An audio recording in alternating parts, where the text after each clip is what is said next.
인생을 살아가다 보면 돈이나 건강 등 우리를 힘들게 하는 요인들이 있지만 그중 제일 힘든 것은 인간관계라는 것에 많은 분들이 동의할 것입니다. 오랜 시간 나쁜 인간관계를 끊어내지 못하고 나이가 들어 후회하는 사람들이 많습니다.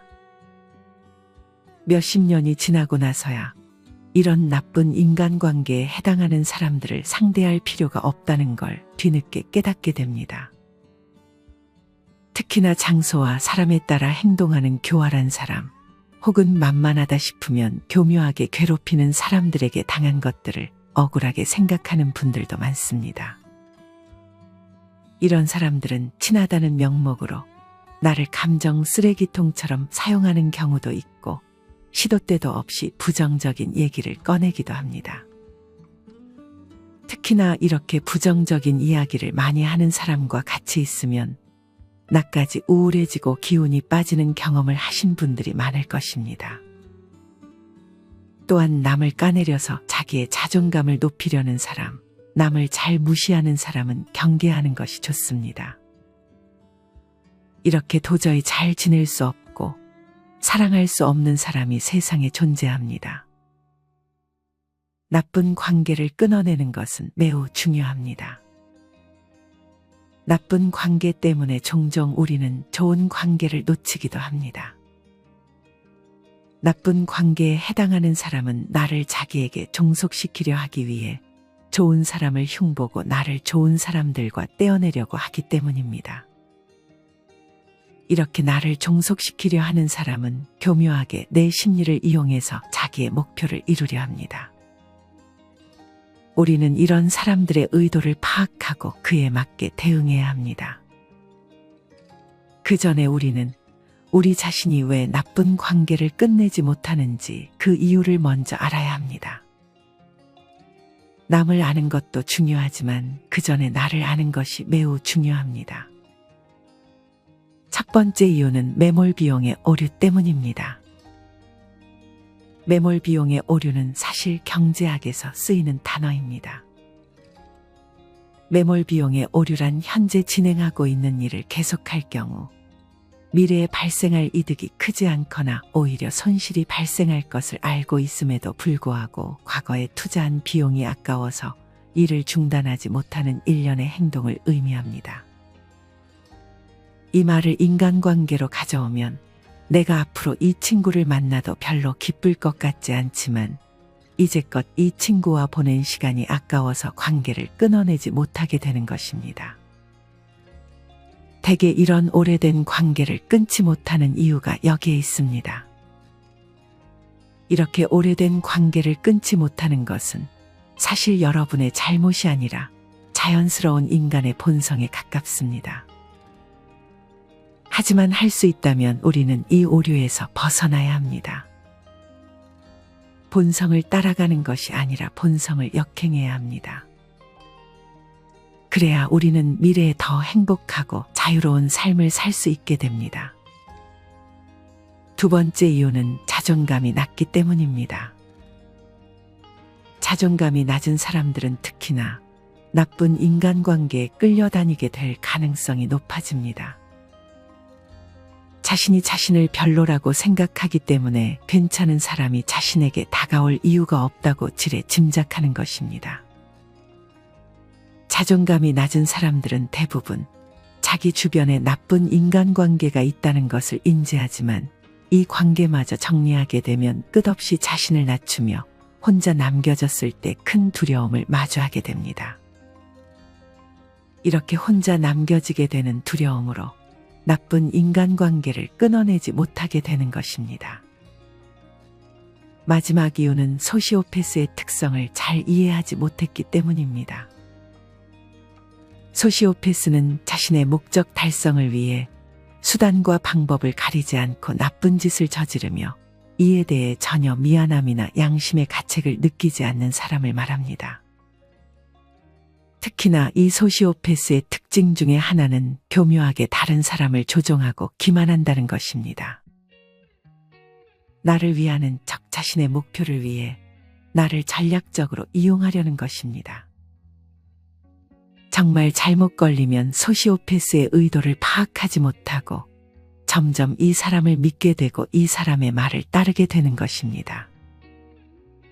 이렇게 따르는 기간이 길어지면 이미 소시오패스에게 길들여져 다시는 벗어나지 못하게 될 수도 있으니 큰 주의가 필요합니다. 이렇게 나쁜 인간관계를 끊어내기 위해서는 먼저 나를 알고 상대의 숨겨진 의도를 잘 파악하는 것이 중요합니다. 사람의 심리가 어떻게 흘러가는지 이해하고 이 이외에도 우리는 나쁜 인간관계를 구별할 줄 알아야 합니다. 의심이 과한 것은 좋지 않지만 그래도 어느 정도 사람에 대해 비판적인 태도를 유지하는 것이 좋습니다. 그래야 상대의 숨겨진 의도를 파악할 수 있게 됩니다. 앞서 우리는 왜 우리가 나쁜 인간관계를 끊어내지 못하는지 나 자신의 관점에서 그 이유를 알아봤습니다. 이제는 상대를 알아볼 차례입니다. 우리가 끊어내야 할 인간관계는 여럿이 있지만 그 중에서 교활한 사람, 계산적인 사람의 특징을 파악하고 이것을 통해 여러분의 나쁜 인간관계를 정리하는 계기가 되었으면 좋겠습니다. 첫째로 교활한 사람들은 다음과 같은 특징을 가지고 있습니다. 이런 사람들은 처음에는 친절하고 상냥하게 다가옵니다.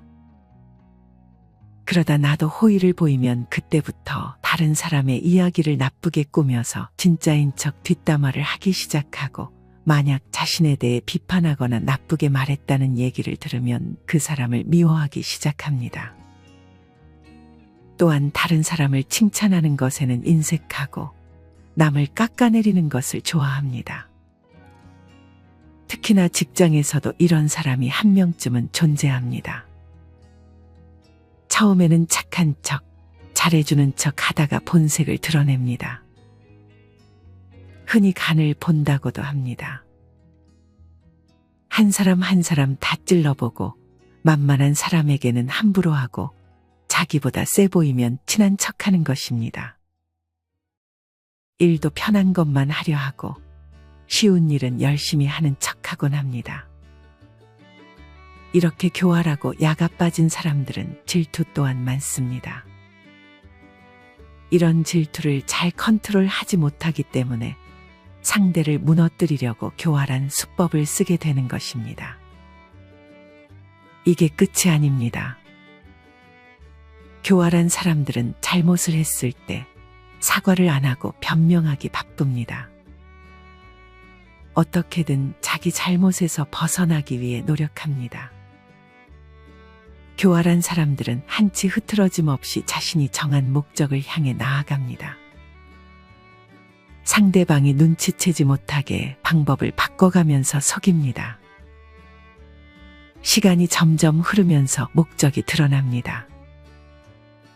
물론 이때쯤이 되면 눈치를 채도 이미 대응을 하기 힘들어지게 됩니다. 이렇게 교활한 사람들은 대개 소시오패스에 가깝습니다. 다른 사람의 감정 따위는 이들에게 별로 중요하지 않습니다. 혹은 나르시시스트일 수도 있습니다. 나를 위주로만 생각하는 것입니다. 다음은 교활한 성격을 가진 친구와 가족을 두고 있는 분의 사연 하나를 들려드리겠습니다. 저도 이 유형에 속하는 사람을 얼마 전 손절했어요. 한쪽은 가족, 한 사람은 친구인데 손절하고 나니 너무 상쾌하고 편했어요. 제가 정신과에 다니고 있는데 저는 거절을 잘 못하는 성격이에요. 손절한 가족과 친구가 이런 저희 심리를 교묘하게 이용하고 있더라고요. 물론 저도 잘못이 있어요. 제 잘못이 가장 큰 것 같아요. 가족의 경우엔 외롭다고 해서 다시 만났고 다시 저를 찾아줘서 고마워서 만났지만 계속 저 혼자 이용당하는 느낌이 들었고 여러 번 큰 사건이 있음에도 용서해줬어요. 그러다 보니 이번에도 그냥 잠수로 일관하고 사과하지 않고 있어요. 저러다 말겠지 하면서요. 중요한 건 엄마를 포함한 언니, 형부 다 같이 살다 보니 저 혼자 이상한 사람이 된 것 마냥 떨어져 있어요. 당분간 그들과 연락 안 하려고요. 서로의 잘못을 떠나서 좀 생각하는 시간을 서로 가져보는 것도 좋을 것 같아서요. 이처럼 지속적으로 상대가 나를 교묘하게 이용하고 있다는 느낌이 든다면 힘들겠지만 관계를 정리하는 것이 나를 위해 현명한 방법이 될 수 있습니다. 이뿐만 아니라 자신의 약점을 이용해 목적을 이루려는 사람도 경계하는 것이 좋습니다. 다음은 이와 같은 일을 당한 대학원생이 쓴 글입니다.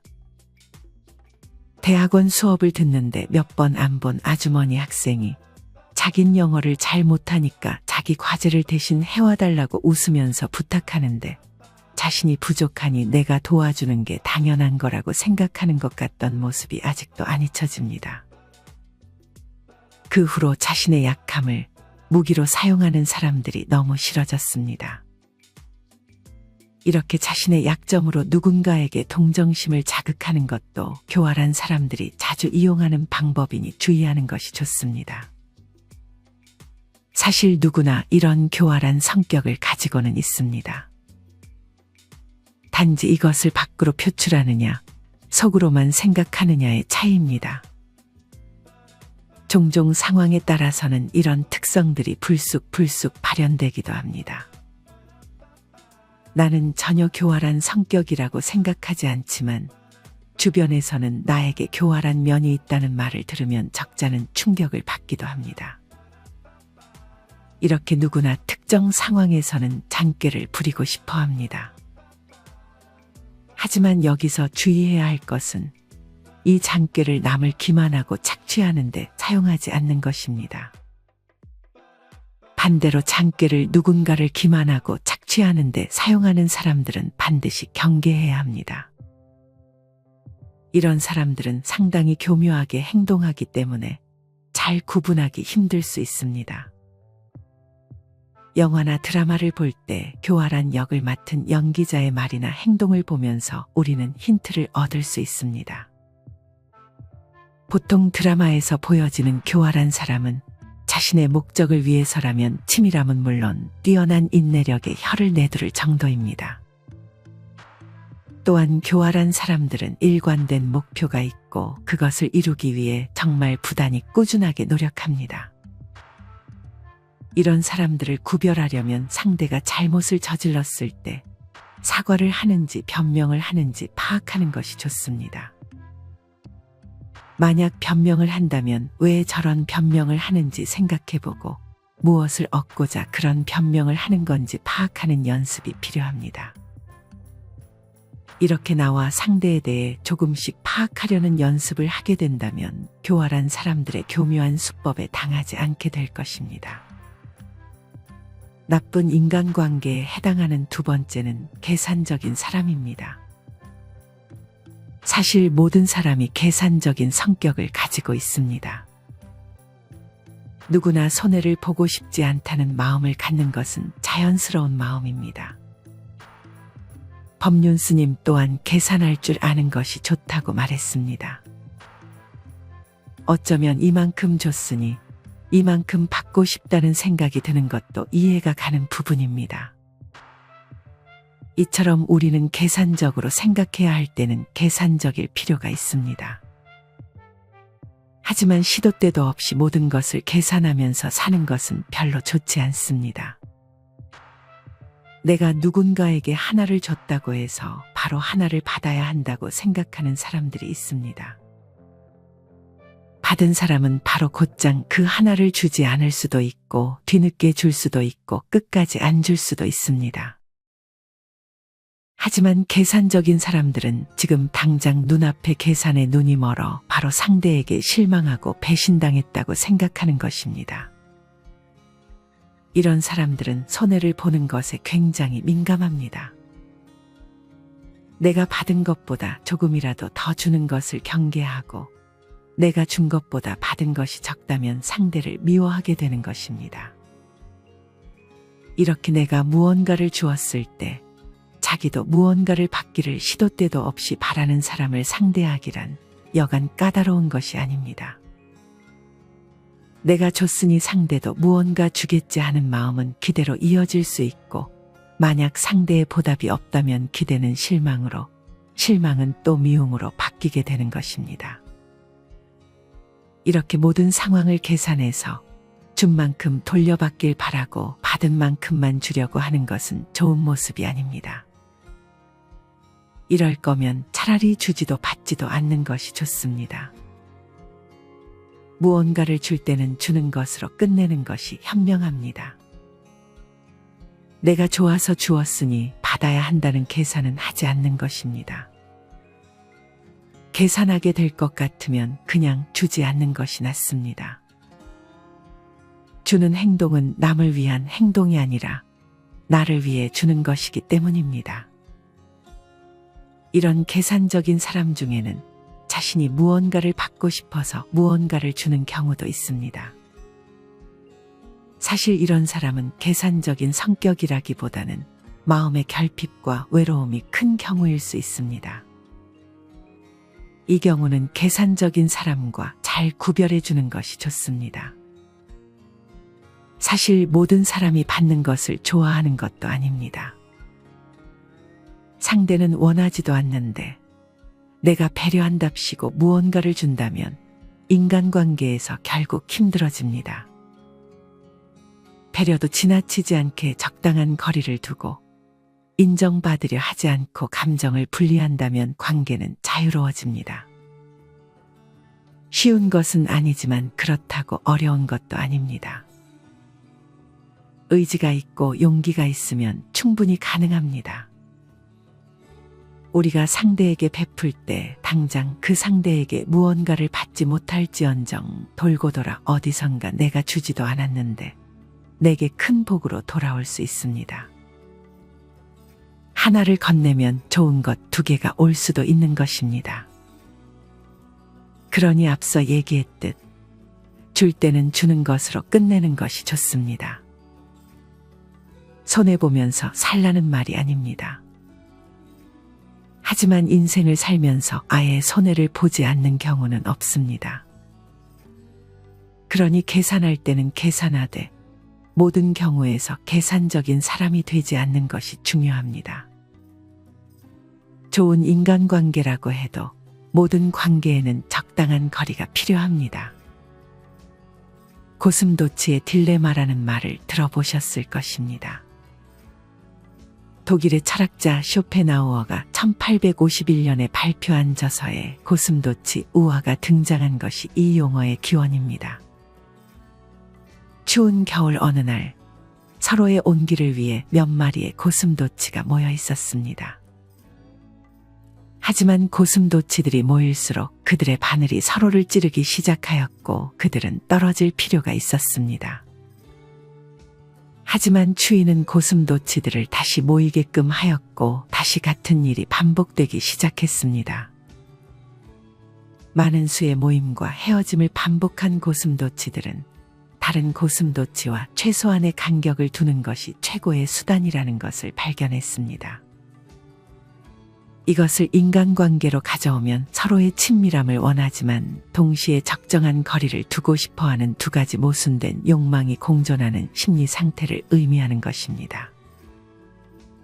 쇼펜하우어와 지그문트 프로이드는 이러한 상황을 사회에서 각각의 인간이 서로에게 어떠한 느낌을 갖는지 설명하기 위해 사용했습니다. 고슴도치의 딜레마는 인간의 관계가 비록 좋은 취지에서 출발하지만 인간관계는 서로에게 상처를 입히지 않는다면 결국 발생할 수 없고 그로 인해 발생한 관계는 서로에게 신중하고 약하다는 것을 설명합니다. 그러니 친구뿐 아니라 가족과도 이런 적당한 거리를 유지하는 것은 상대가 선을 넘지 못하게 하는 현명한 지혜가 될 수 있습니다. 인지심리학자 김경일 교수님은 어느 한 방송에서 어떤 관계든지 끝나면 빈자리가 생기기 마련이다라는 말을 했습니다. 나쁜 인간관계를 끊어야 하는 이유가 여기에 있습니다. 나쁜 인간관계를 끝낸 이 빈자리는 외로움이 아닌 해방과 자유로움이 됩니다. 이제는 나쁜 인간관계에서 오는 스트레스와 쓸데없는 시간 낭비를 던져버리고 자유가 생기는 것입니다. 그 빈자리를 좋은 인간관계로 대체하는 것도 좋지만 가장 좋은 것은 그 시간에 나를 위한 활동을 하는 것입니다. 사실 나이가 들수록 좋은 인간관계는 한두 명이면 아주 충분합니다. 좋은 인간관계가 전혀 없다 해도 괜찮습니다. 고독을 즐길 수 있는 시간이 더 늘어나기 때문입니다. 많은 분들이 나이가 들면 인간관계가 부질없음을 깨닫습니다. 혼자 되는 게 두려워서 놓지 못했던 관계들은 결국은 지치고 지쳐서 혹은 질려서 끝나게 되어 있다는 사실을 이미 알고 있는 것입니다. 관계가 끊어진 후에 느낀 점은 왜 진작에 끊어내지 못하고 시간 낭비, 감정 소모를 했을까 싶을 정도로 홀가분하고 후련한 감정을 느끼게 될 것입니다.